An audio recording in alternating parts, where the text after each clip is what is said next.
Canto 3, Chapter 2, Text 22.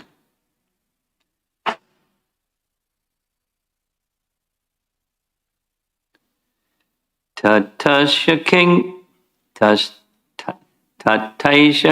kain karyam alambritano ilagapatyanga yad ugrasenam Tishtan nishanam parameshta dishnya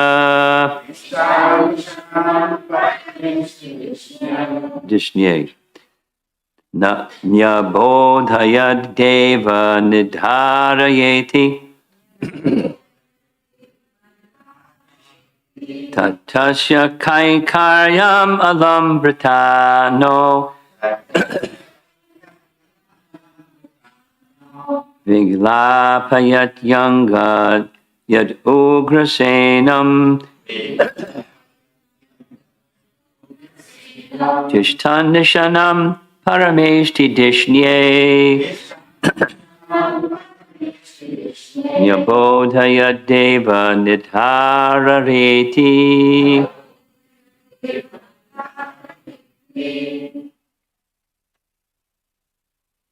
Tatasya kainkaryam alamrutano Viglapayati yangayat ugrasenam Nishtanam paramesti dishnye Bodhayet deva darayeti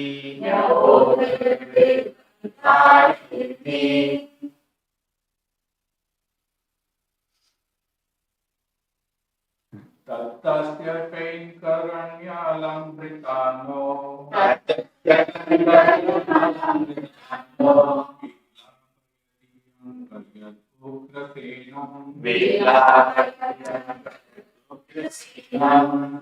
Nishannam paramishti dishnye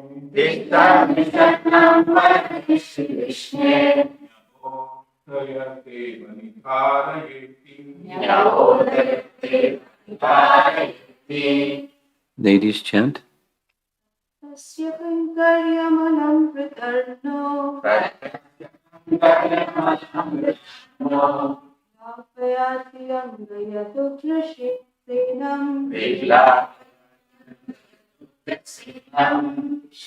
Nishannam parameshti dishye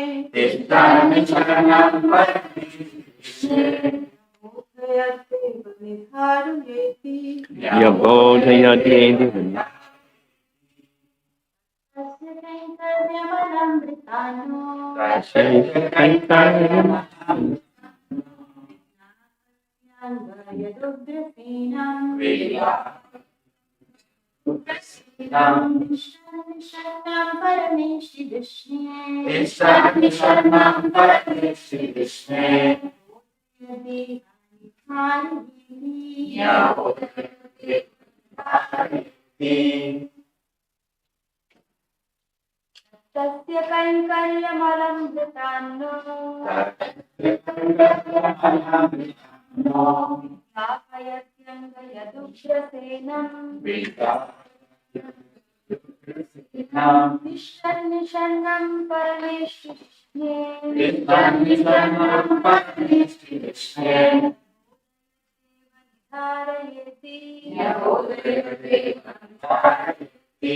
Tat, therefore, tasya, his, kain karyam, service, alam, of course, britan, the servitors, naha, us, vilabhayeti, gives pain, anga, oh Vidura, yet, as much as, Ugrasenam, unto King Ugrasena, Tishtan, being seated. Nishanam, waiting upon him. Parameshti Dishnye, on the royal throne. Nyabodhayat, submitted. Deva, addressing my Lord. Nirharya, please know. Iti, thus.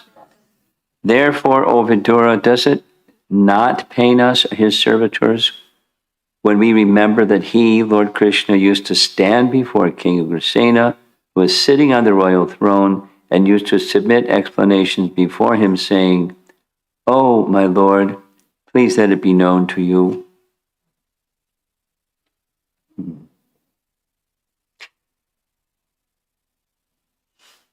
Purport by Srila Prabhupada. Lord Krishna's gentle behavior before his so-called superiors, such as his father, grandfather, and elder brother, his amiable behavior with his so-called wives, friends, and contemporaries, his behavior as a child before his mother Yashoda, and his naughty dealings with his young girlfriends cannot bewilder a pure devotee like Uddhava. Others who are not devotees are bewildered by such behavior of the Lord, who acted just like a human being. This bewilderment is explained by the Lord himself at Bhagavad Gita 9:11 as follows. Avajananti mam mudha manushim tanamashritam param bhavam ajananto mama bhota mahesharam. Persons with a poor fund of knowledge belittle the personality of Godhead, Lord Krishna, not knowing his exalted position as the Lord of everything. In Bhagavad Gita, the Lord has explained his position clearly, but the demoniac atheist student squeezes out an interpretation to suit his own purpose and misleads unfortunate followers into the same mentality. Such unfortunate persons merely pick up some slogans from the great book of knowledge, but are unable to estimate the Lord as the Supreme Personality of Godhead. Pure devotees like Uddhava, however, are never misled by such atheistic opportunists.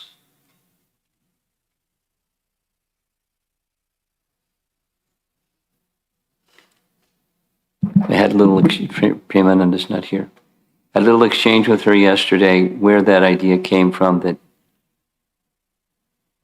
Uddhava was Gyan Bhakta. But then when he went to Vrindavan, he became a Prema Bhakta. So that came from a book written by Gaur Govinda Maharaj, or it's like a transcription of lectures, I guess. And so our discussion went like this.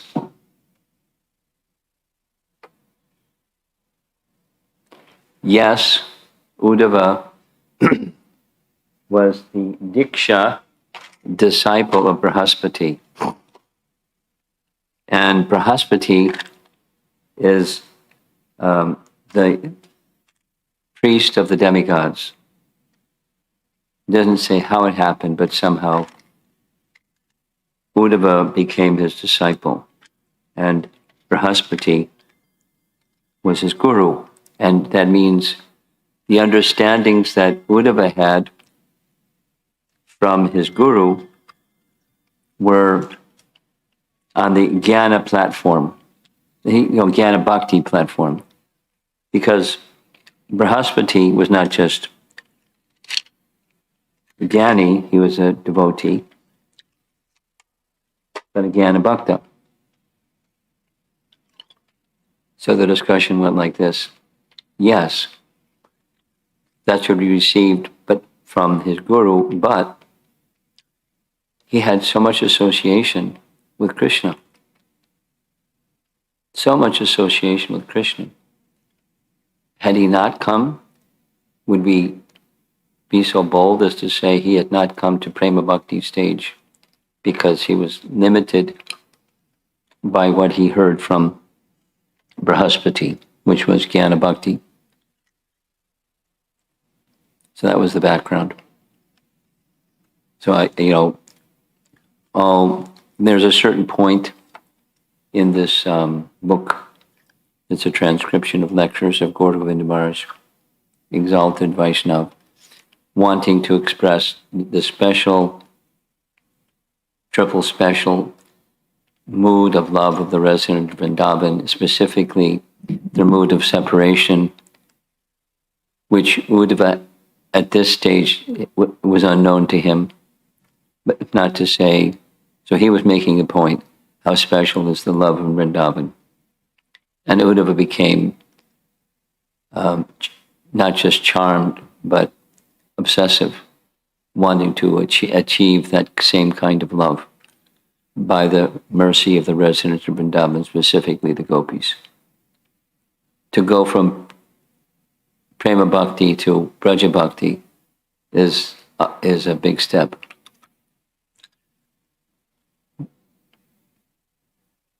But I wouldn't say that he wasn't a Prema Bhakta before going to Vrindavan. That was the context of that point. Here's Srimad Bhagavatam, Canto 11, Chapter 14, entitled Lord Krishna Explains the Yoga System. Chapter 14, text number 15, 11, 14, 15, where Krishna says to Uddhava, my dear Uddhava, neither Brahma, Lord Shiva, Lord Sankarshan, the goddess of fortune, nor indeed my own self as dear to me as you are.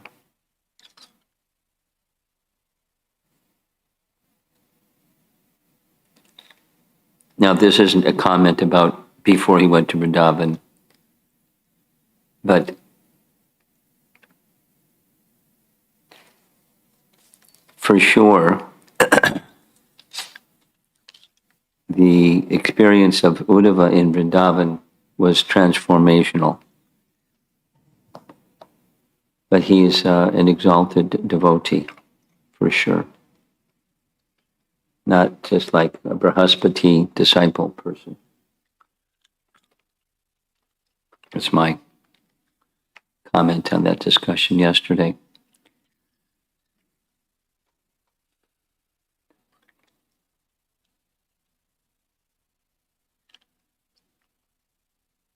Uddhava is being given a chance by his uncle, Akrura, to speak about Krishna. He's very happy to speak about Krishna.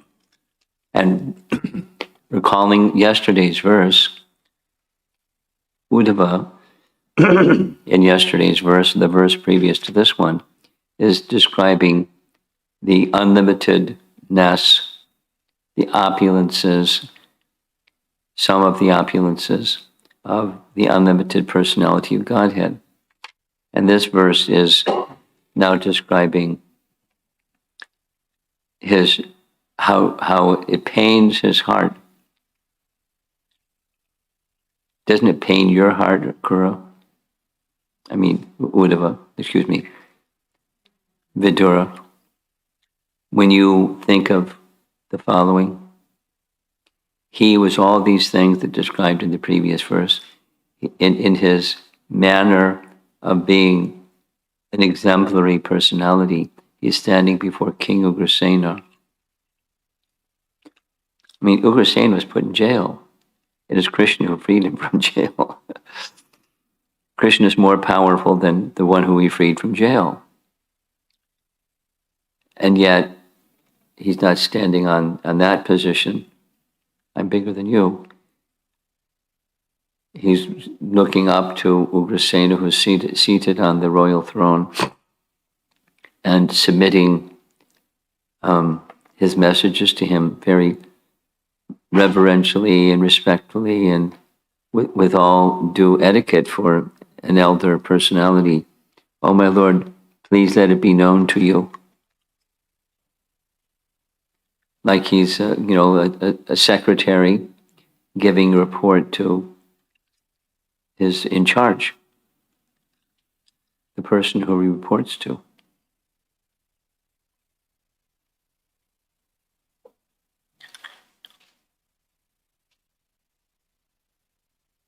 And that opens the door for, the topic of the relationships between Krishna and others.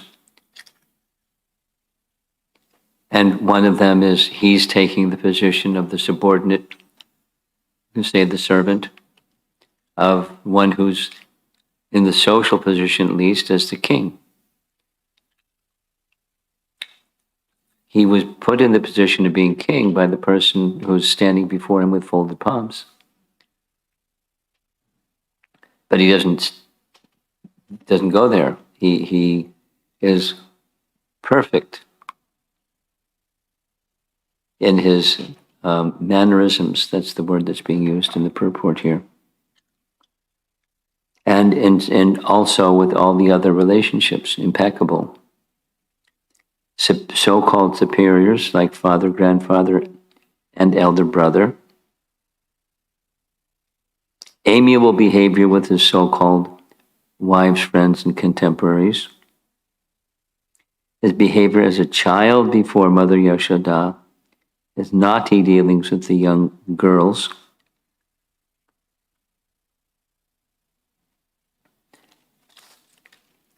Uddhava's not bewildered by this.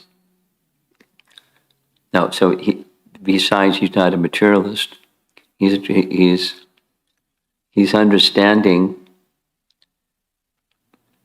Krishna's divine nature. At the same time, he's understanding the intimacy of the love that Krishna displays towards those who are his devotees and the relationship that they display towards Krishna. And he's one of them.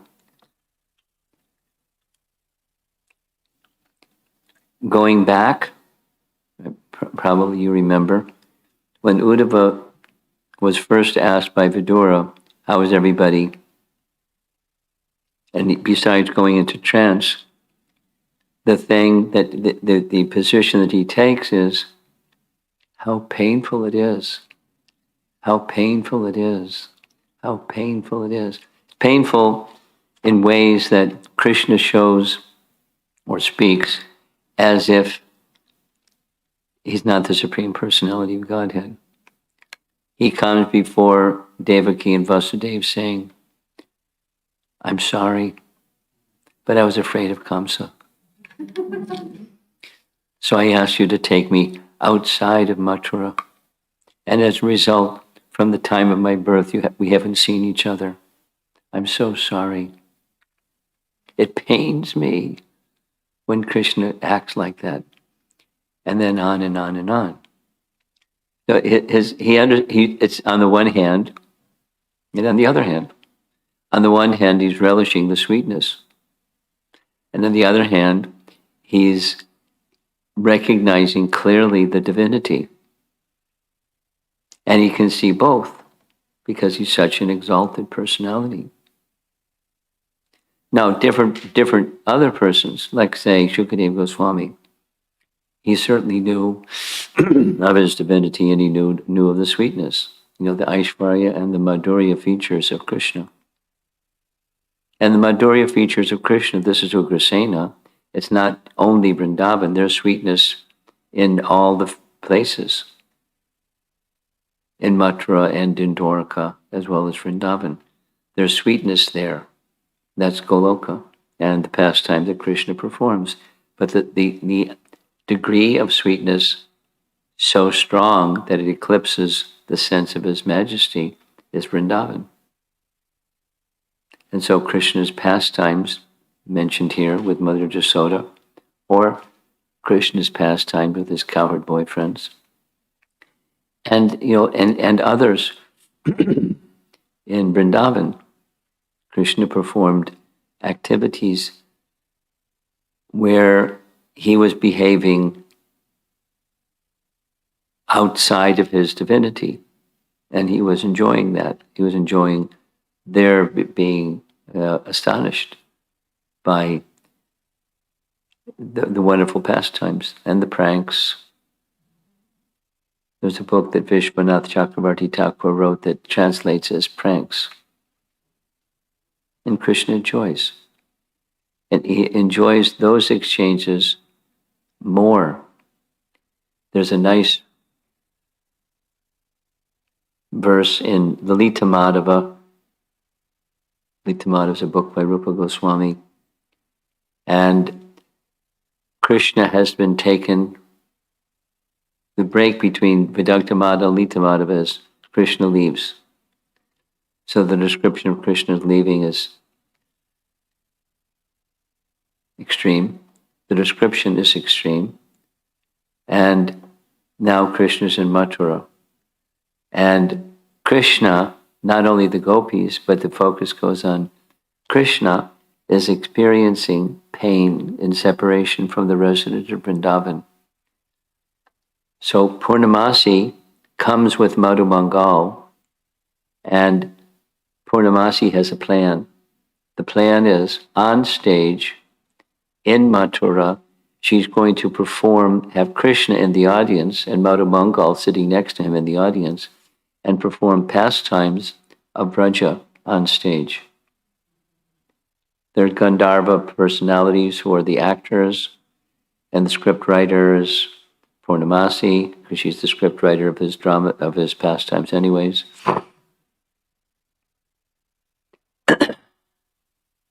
In the back, it doesn't say how many persons, but at least two other persons are there. Mukhara is there, and Jatila are there. And they're two persons. Of course, their moods are different, but they're in opposition to Krishna meeting with Radha. They have different moods and different functions.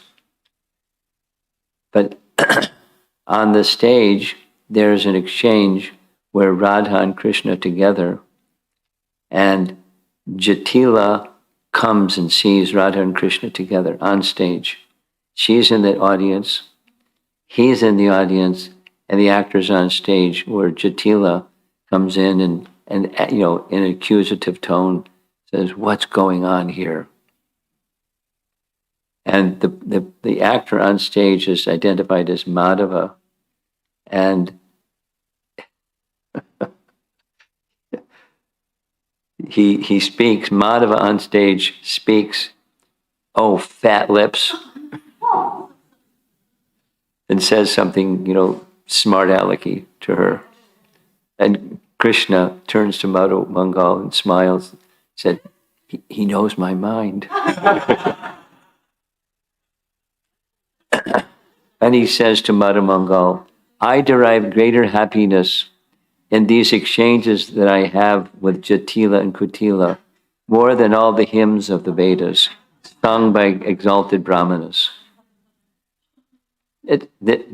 These exchanges are exchanges that give Krishna pleasure. Even they seem to be in opposition. It gives Krishna great pleasure. And in the drama, Rupa Goswami is revealing that. So Krishna is doing something that gives him pleasure. Observing mildness and meekness and submission and what all the other things that he does, he derives pleasure. And even, as Prabhupada is writing here,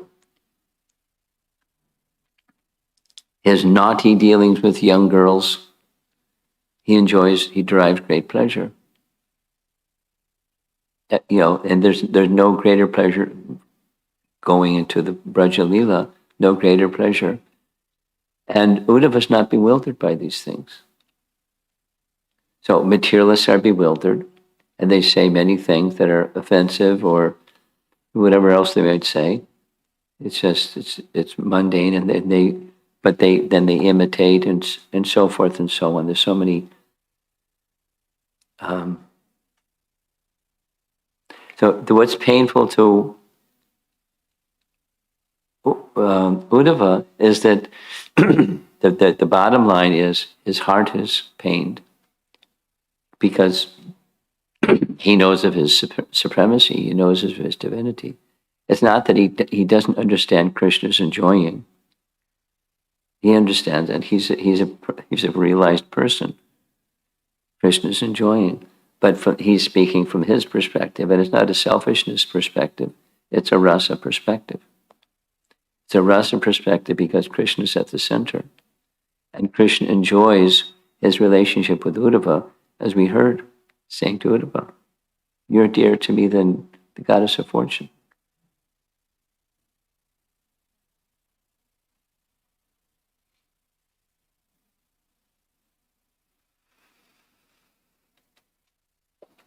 And all of my associates, it's appears, the same statement appears in Brihad Bhagavatamrita, where in particular,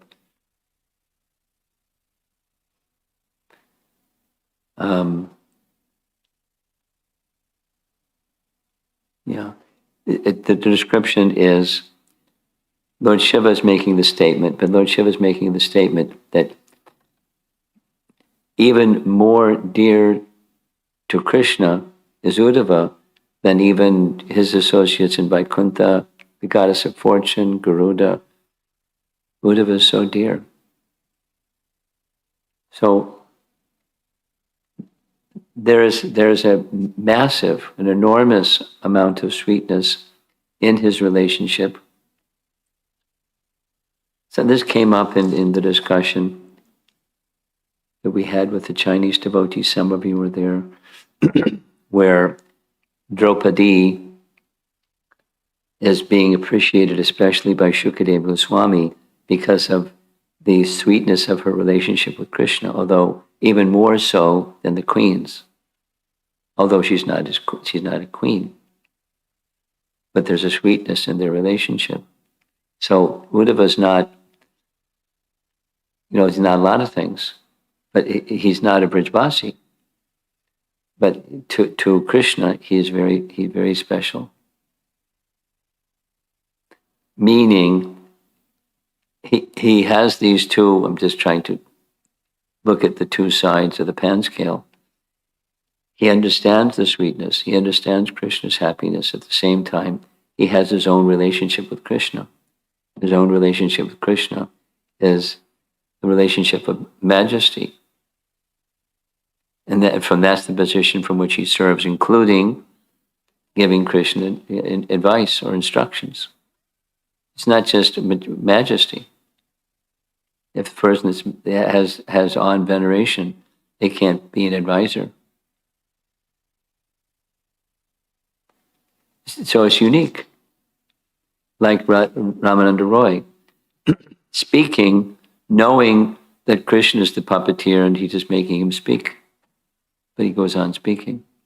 Uddhava knows that Krishna is giving him the intelligence and the capacity to say what he says. And he says it because their relationship is what it is. And he knows it, and he still speaks. Very special relationship. Very special relationship. So this section,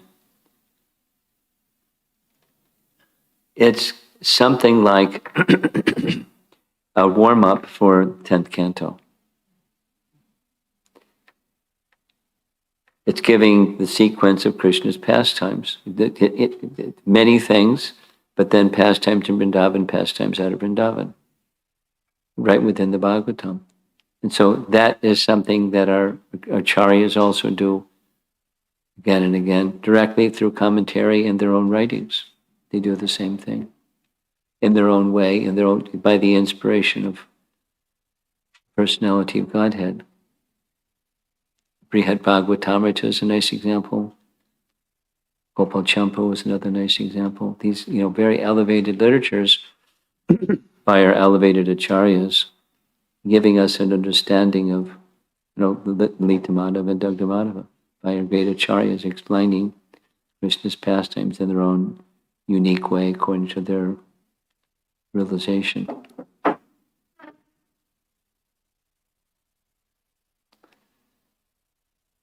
We're so fortunate.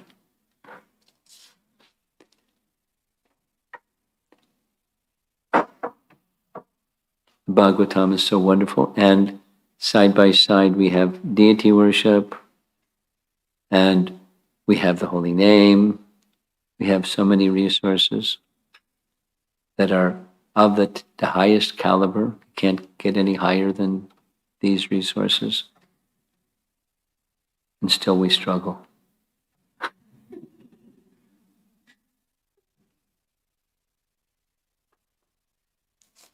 But we're in good, we're on the right path. Let's see if there's some discussion. Yes?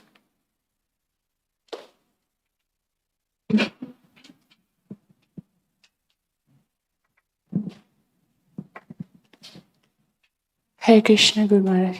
Thank you for that conclusion, so hope-giving. Guru Maharaj, the bewilderment that Srila Prabhupada is talking in this purport, it's the bewilderment of materialists, right? Because the bewilderment like the materialists. He's condemning the materialists, you're saying? Yeah, the bewilderment talking about, I'm sorry. What's the word? Bewilderment. Bewilderment, okay. I'm sorry. You have a different way of saying bewilderment than I'm used to hearing. The bewilderment Of Uddhava, yeah. he is saying it's not the same as the materialists. But That's what Prabhupada is saying, yes. yeah, I'm just thinking because even Rajavasis, they're also in another sense bewildered. But it's a nice kind. As is Uddhava's. It's a nice kind. So in one sense, we see that he is not bewildered. He is not moving from his position of understanding that Krishna is the supreme. But at the same time, he is bewildered and feeling the pain. And Because of his rasa. He likes to see. I was thinking, because we discussed it recently, Jagatananda. He likes to see, doesn't like to see. So he's fixed. And Mahaprabhu doesn't want to do what Jagadananda wants, but he has such love for him because he knows so it's. And the Supreme Lord enjoys that love of Jagadananda. Even Jagadananda again and again and again assists him to want to do something he doesn't want to do. How bold, how audacious. It's just relationships of love. And so, back to the question, the bewilderment of Uddhava and the bewilderment of the residents of Vrindavan are different, but they're both nice. It's not the bewilderment of the materialists. That's your point. I have another question, Guru Maharaj, about this relationship. So we are seeing Jatila and Kutila. That was so sweet. So Fat lips. He turns to Madhumangal and smiles. So Because that's what's said on the stage. And that's Madhava on the stage. And Krishna is in the audience saying, he understands my mind. Go ahead.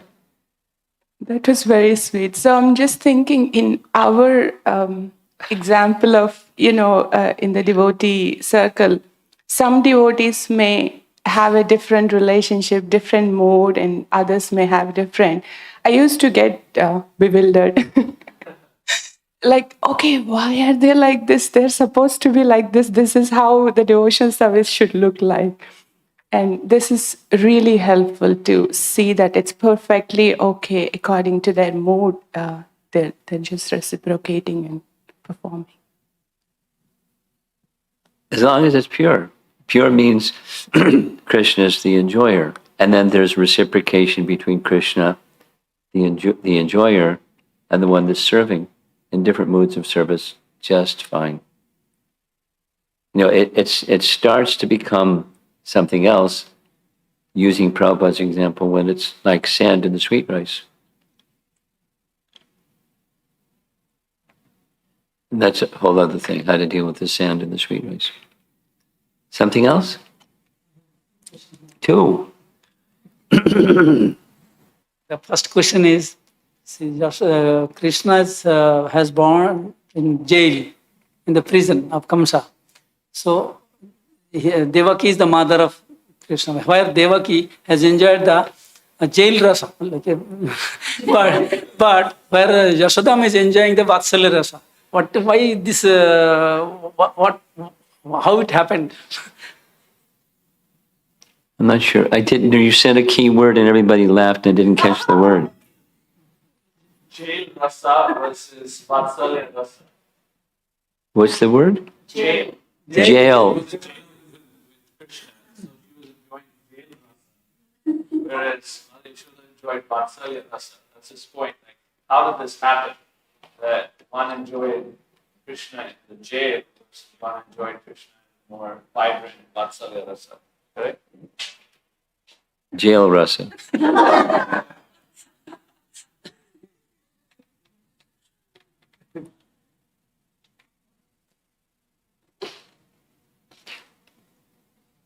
You could write a book on that question.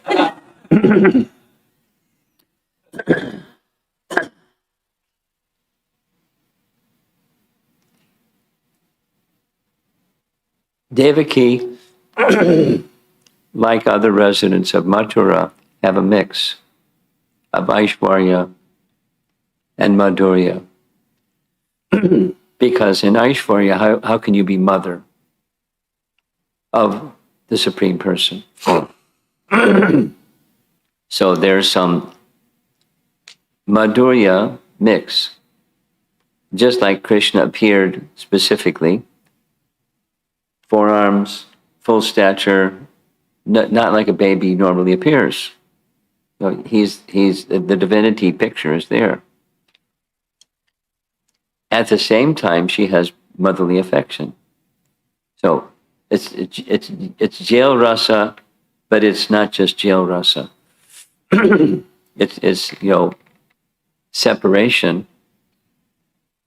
because as a mother, she's already had 6 children killed by Kamsa, and she doesn't want another child, what to speak of the Supreme Lord Narayan, killed. But she's a devotee, and so here's the key. She's covered by Yogamaya, because how can Narayan be killed? She's a devotee. How can Narayan be killed? He can't be killed, but she's concerned as a mother.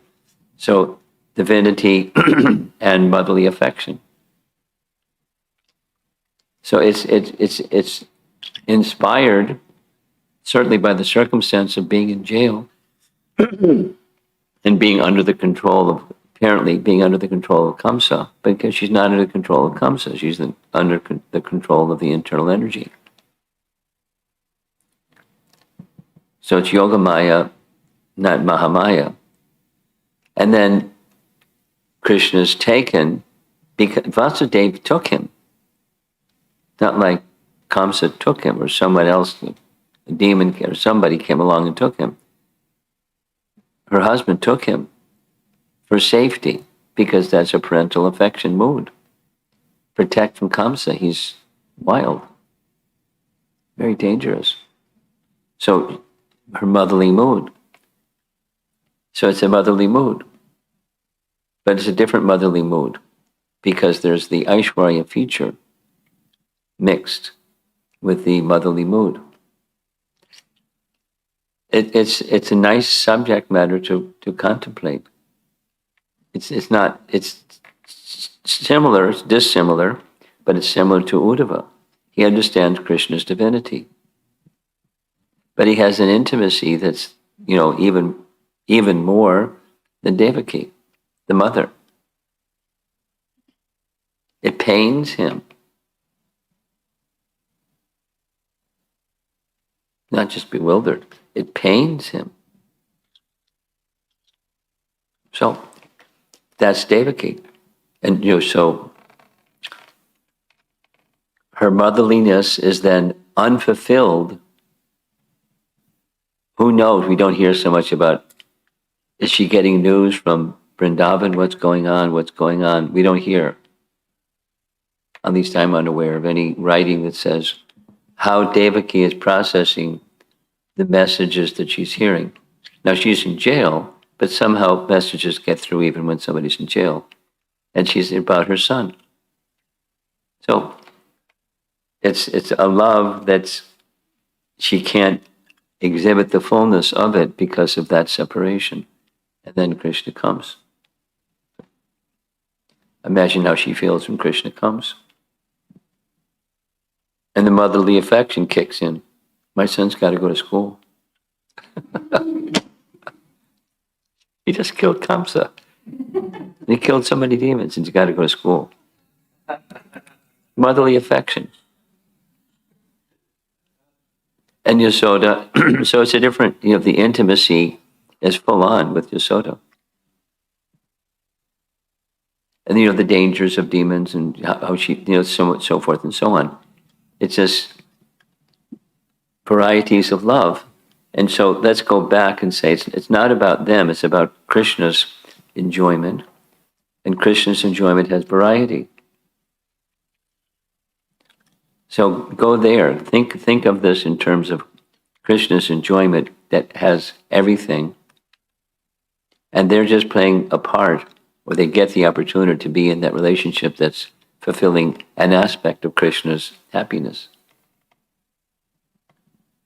So prison rasa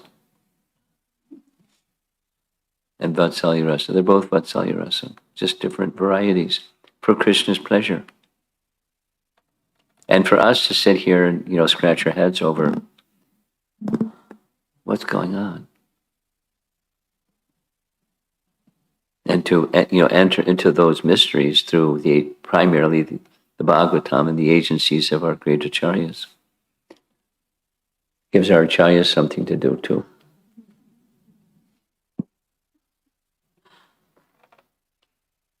Someone else? The second one. You have a second? Oh yes, second one. You said that Krishna has enjoyed the opposition, like whoever taken opposite, fought with Krishna or against him, he enjoyed that. Yes. But in our case, when someone is opposition of us, we become frustrated and we become so angry. Why is it? Can we not come back to the planet? Supposing you were Krishna conscious, you wouldn't be frustrated.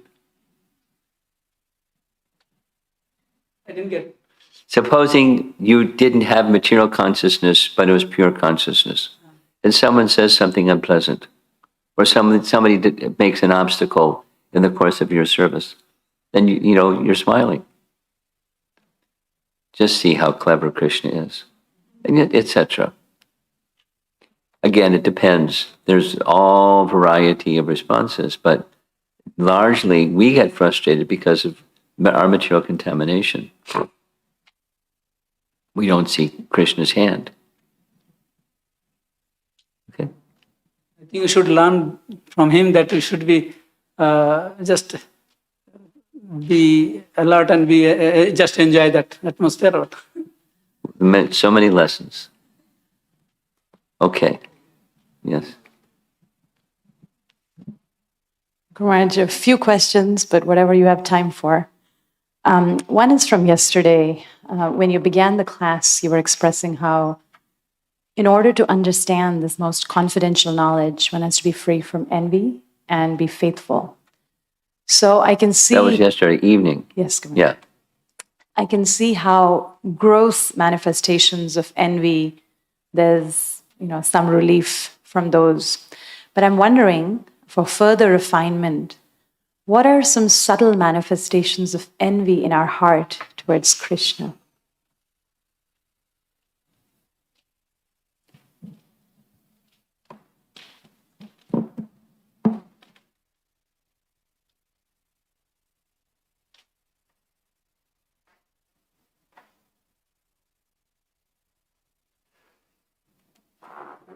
Well, here's two.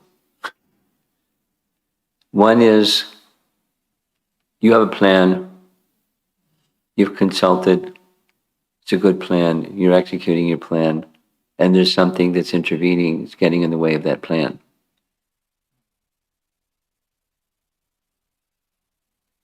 And rather than seeing, Krishna's hand, and that's something that's getting in the way, where one is meant to be something, either adjust the plan or become more determined or have full resolve or something, do, like his question, feeling some other feelings.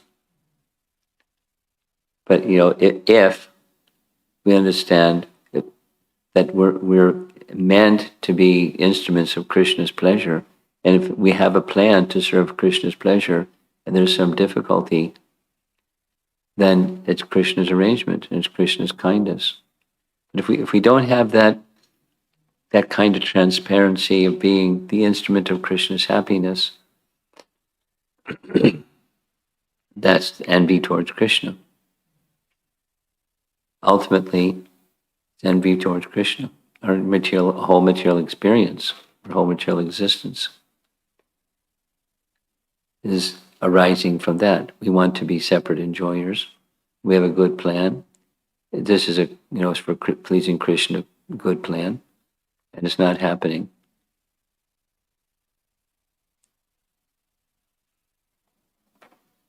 So to be accepting of the ultimate control of Krishna in the course of our activities, there's the envy towards others. I'm just thinking of the Juhu story, and how did Prabhupada regard the opposition? And there are different times he spoke different things.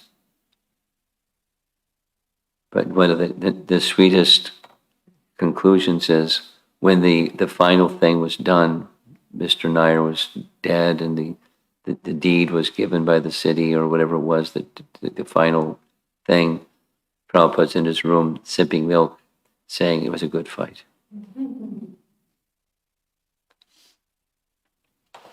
So it's recognizing they're persons who are really cruel and so forth and so on, and dealing with them, and so forth and so on, and so forth and so on. So so much. He dealt with them in a responsible way and spoke about it in a strong way.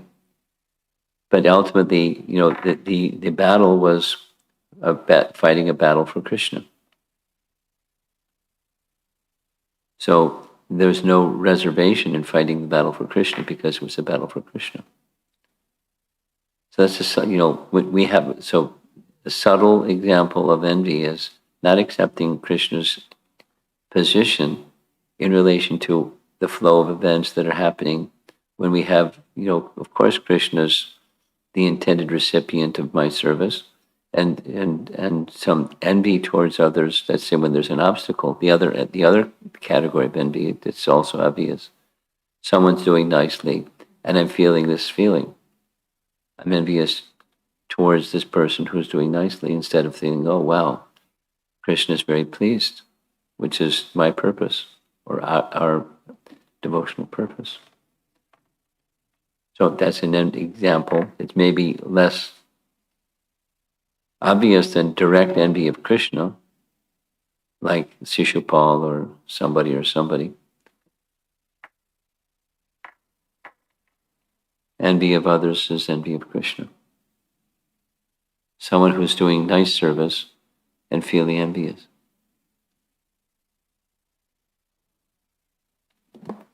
Go, second question. Couple from today, Guru Maharaj. One is Uddhava Ramananda Roy in Chaitanya Leela. I'm listening.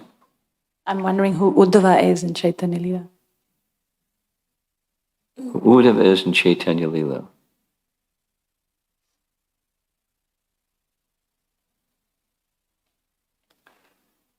Gaura Gunadesh Tapika will know. I can't remember.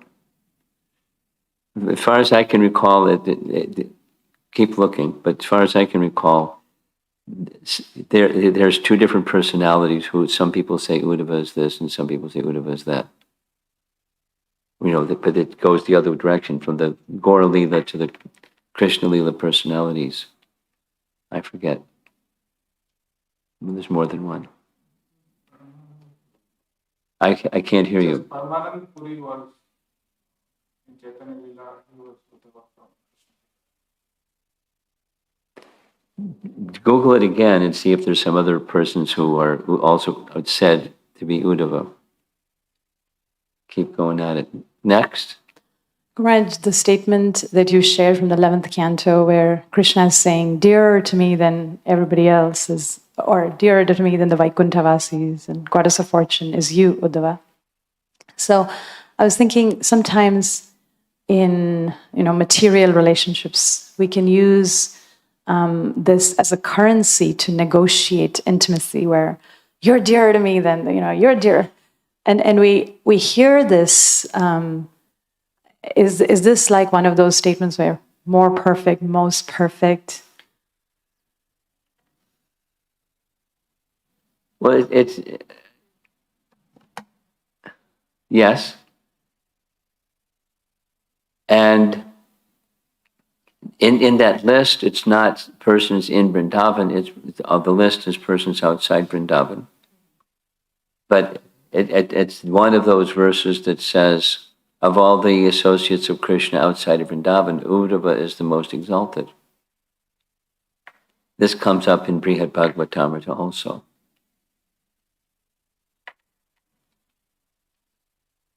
So yeah, perfect, more perfect, most perfect.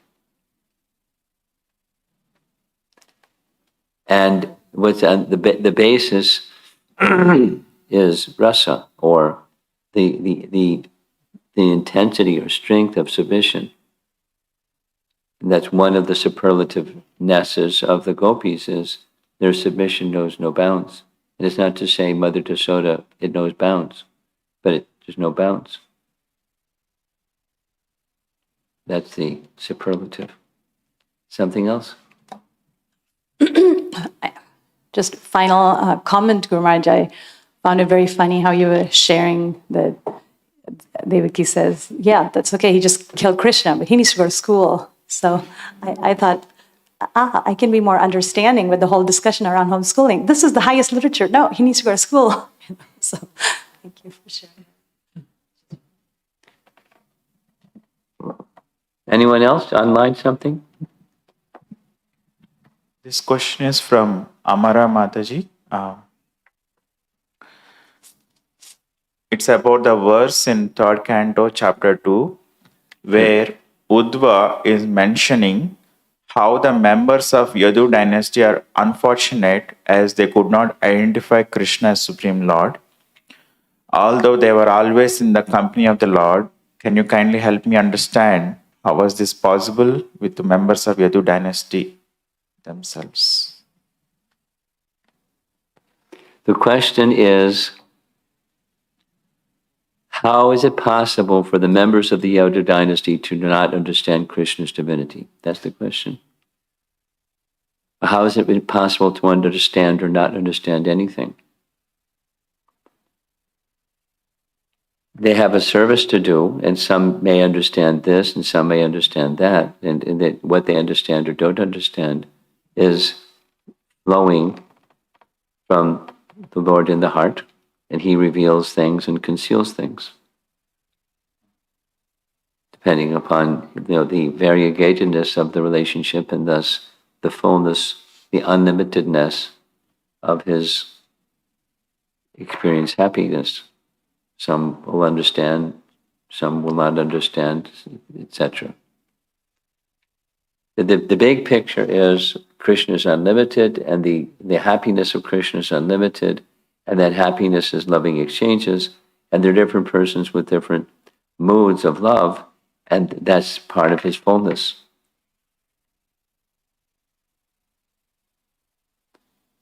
So in other words, some may have a greater, some may have a lesser, some may have full understanding of Krishna's divinity. Uddhava is one of them.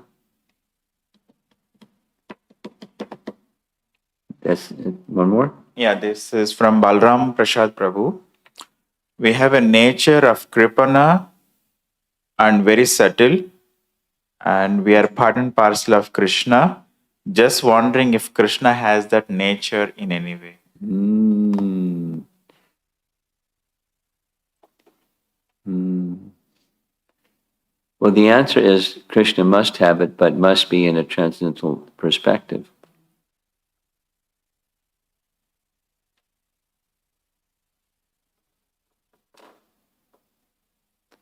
Okay, thank you very much. Srila Prabhupada ki jai.